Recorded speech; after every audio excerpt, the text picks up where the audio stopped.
शिवपुर नाम के गांव में दो दोस्त रहते थे, सूरज और ऋषभ। दोनों में ऐसी घनिष्ठ मित्रता थी कि देखने वालों को यकीन नहीं होता था।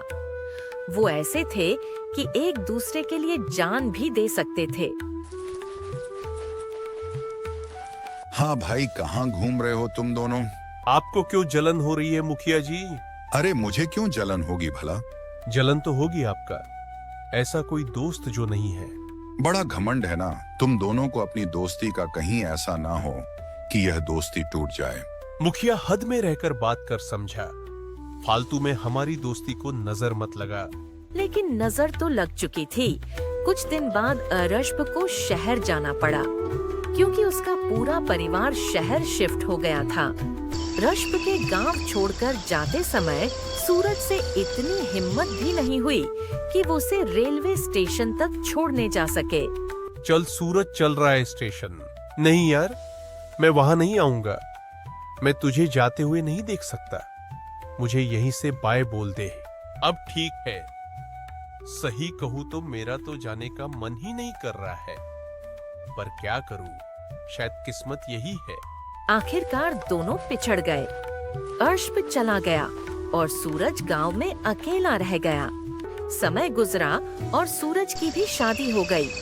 उसने मीरा नाम की लड़की से शादी की, जिससे उसे करण नाम का एक बेटा हुआ। अब सूरज मजदूरी करके अपना घर चलाता था। वो एक छोटे से कच्चे के घर में रहता था। माँ, आज खाने में क्या बना रही हो? आज तो तेरे लिए खास चीज बनी है, आलू की सूखी सब्जी और रोटी।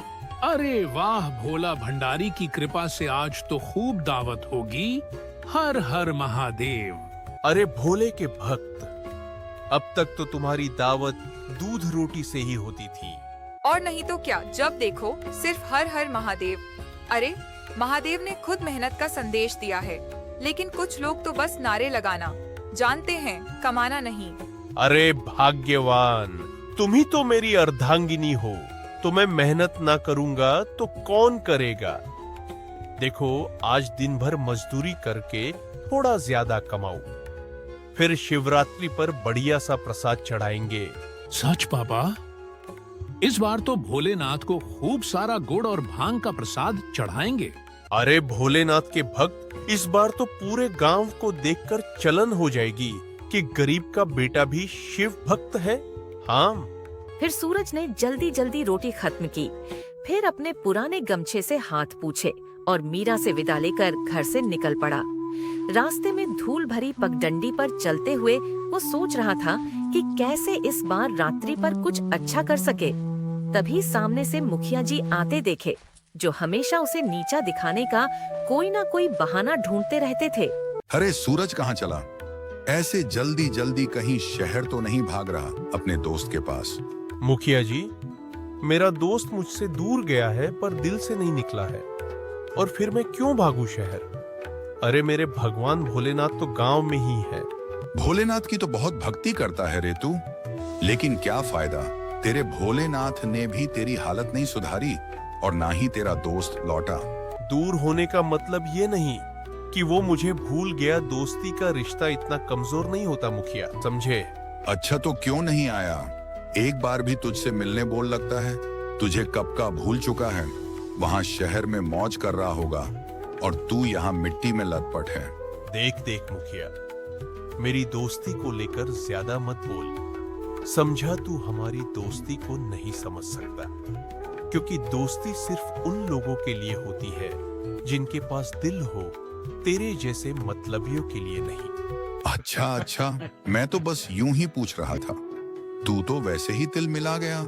अच्छा चल जा, मेहनत कर मेहनत, ताकि कम से कम इस बार शिवरात्रि पर तेरे द्वारा भोलेनाथ को सड़ा हुआ गुड़ ना चढ़ जाए। मुखिया की बातें सुनकर सूरज का खून खोल उठा, लेकिन उसने खुद को संभाला और बिना जवाब दिए आगे बढ़ गया। पीछे मुखिया अब भी हंस रहा था। सूरज का जीवन वैसे ही कट रहा था। शिवपुर गांव में शिवरात्रि की तैयारियां जोरों पर थी। सूरज भी हर साल की तरह इस बार भी शिवरात्रि पर विशेष पूजा करने के लिए मन ही मन तैयारी कर रहा था। इसी बीच एक सुबह उसके दरवाजे पर अचानक दस्तक हुई। इस वक्त कौन आ गया? दरवाजा खोलते ही उसकी आंखें फटी की फटी रह गई। सामने ऋषभ खड़ा था। कुछ पल के लिए सूरज को विश्वास ही नहीं हुआ। वो दरवाजा वापस बंद करने लगा। अबे क्या कर रहा है? सूरज मुझे अंदर आने को नहीं कहेगा। सूरज जैसे किसी सपने से जागा और ऋषभ को गले से लगा लिया। उसकी आंखें खुशी से झूम उठी। अरे तू सचमुच आ गया। अरे मुझे लगा मैं सपना देख रहा हूं। सपना नहीं, हकीकत है भाई। बहुत दिन हो गए थे तुझसे मिले हुए। सूरज ने उसे अंदर बुलाया और चारपाई पर बैठाया। फिर अपनी पत्नी मीरा और बेटे करण से उसका परिचय करवाया। बहुत सुना है आपके बारे में, आज देख भी लिया। सूरज तो दिन रात आपकी बातें करता है। हाँ चाचू, पापा कहते हैं कि आप उनके सबसे अच्छे दोस्त हैं। और मैं भी कहता हूं कि सूरज मेरा सबसे अच्छा दोस्त है। परिवार से मिलकर ऋषभ बहुत खुश हुआ, लेकिन सूरज के घर की हालत देखकर उसके दिल को गहरा धक्का लगा। अच्छा ये बता तू क्या कर रहा है आजकल? अरे यार मैं एक बड़ी कंपनी में काम करता हूं। अच्छी खासी सैलरी है, सब बढ़िया चल रहा है। भोलेनाथ की कृपा से मेरा दोस्त तो बड़ा आदमी बन गया। मुझे तुझ पर गर्व है भाई। सूरज तो दोस्त की तरक्की की बात सुनकर खुश था, लेकिन ऋषभ का मन भारी हो गया। वह सोचने लगा कि उसका दोस्त इतनी गरीबी में जी रहा है और उसने खुद इतनी ऊंचाइयां छू ली हैं।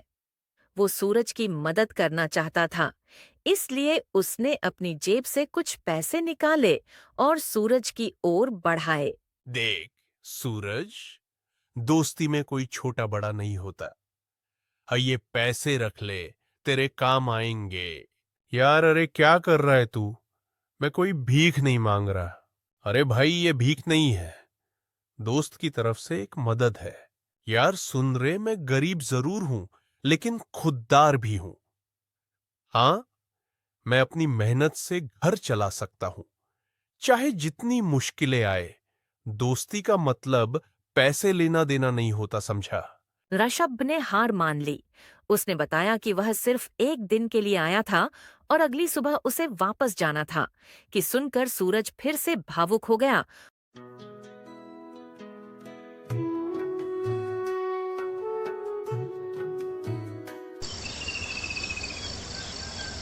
और फिर सुबह होते ही सूरज ने ऋषभ को विदाई दी। वो उदास बैठा था। तभी करण दौड़ता हुआ उसके पास आया। पापा कल शिवरात्रि है, आपने तो कहा था कि मैं इस बार शिव बारात में छोटा महादेव बनूंगा। अरे भोले के भक्त, तुझे तो सबसे शानदार महादेव बनना है, तो अब से तेरा अभ्यास शुरू हुआ। तुझे महादेव की तरह बैठना और उनका आशीर्वाद देने का सही तरीका सिखाऊं। मीरा उसे शिवजी के रूप में बैठने और त्रिशूल पकड़ने की मुद्रा सिखाने लगी कि सूरज भी इस खुशी में शामिल हो गया।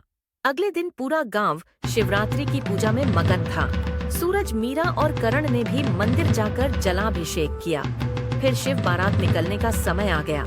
कारण महादेव के रूप में सजा धजा तैयार था और गांव के लोग उसे देखकर खुश हो रहे थे। वो नंदी पर सवार होकर बारात में शामिल हुआ। सड़कों पर ढोल नगाड़े बज चारों ओर हर हर महादेव के जयकारे गूंज रहे थे। लेकिन जब करण लौटा तो उसके हाथ में कई उपहार और काफी सारे पैसे थे। ये सब कहाँ से आए बेटा? पापा, यह तो मुझे शिव बारात में महादेव बनने के लिए उपहार में मिले हैं। हाँ, इससे पहले किसी भी बच्चे को इतना कुछ नहीं मिला। ये कैसे हुआ? सूरज और मीरा के चेहरे पर उलझन साफ दिख रही थी। मीरा ने धीरे से पूछा, करण, हमें सच सच बताओ, तुम्हें ये पैसे किसने दिए?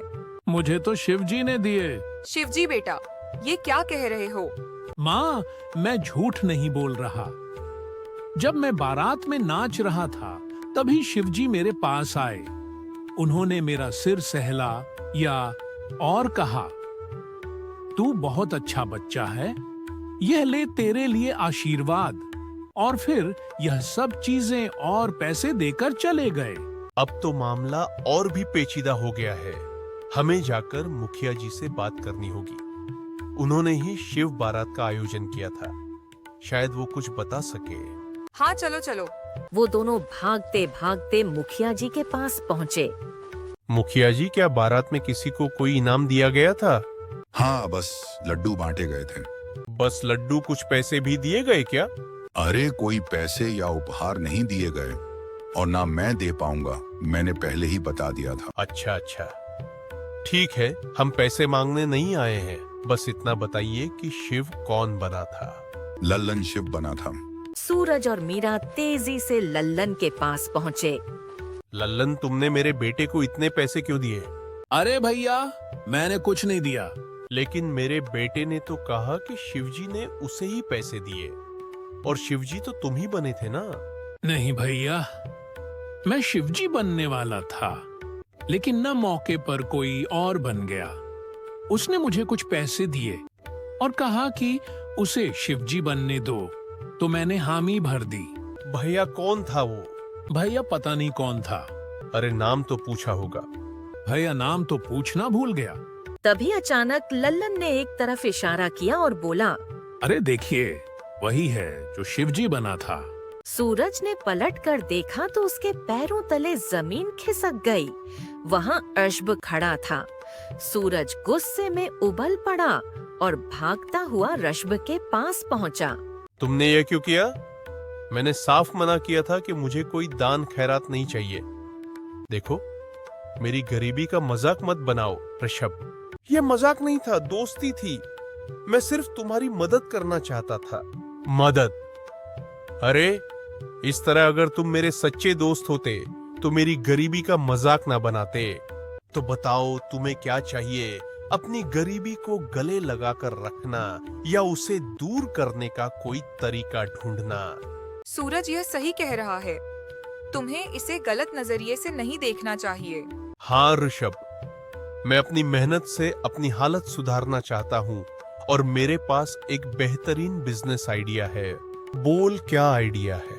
हमारे गांव में हर दिन लोग शहर जाकर दूध बेचते हैं, लेकिन वहां जो है अच्छा दाम नहीं मिलता।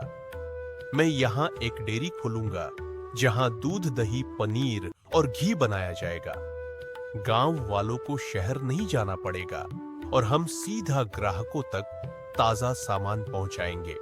अरे वाह, ये तो शानदार आइडिया है, लेकिन इसे शुरू करने के लिए पैसे चाहिए होंगे, और तुम तो मेरी मदद लोगे नहीं। सूरज ने सिर झुका लिया। ठीक है, तुम भीख नहीं लोगे, लेकिन क्या तुम मुझसे कर्ज लोगे? कर्ज? हाँ, मैं तुम्हें पैसे उधार देता हूँ। जब तुम्हारा बिजनेस चलने लगे तब लौटा देना।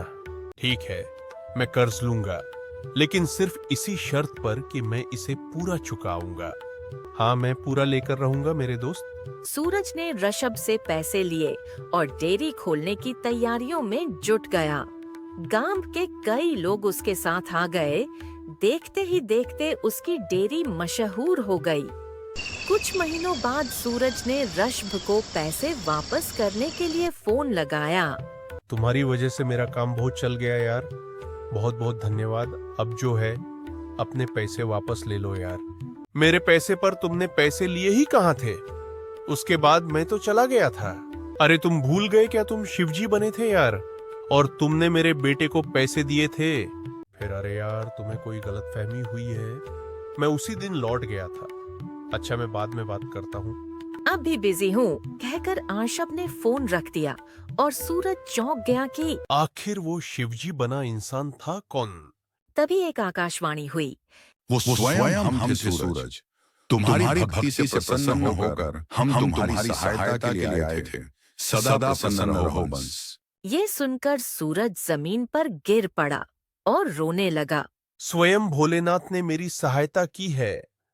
अरे अरे, स्वयं भोलेनाथ ने मेरी सहायता की है। स्वयं भोलेनाथ ने मेरी सहायता की है।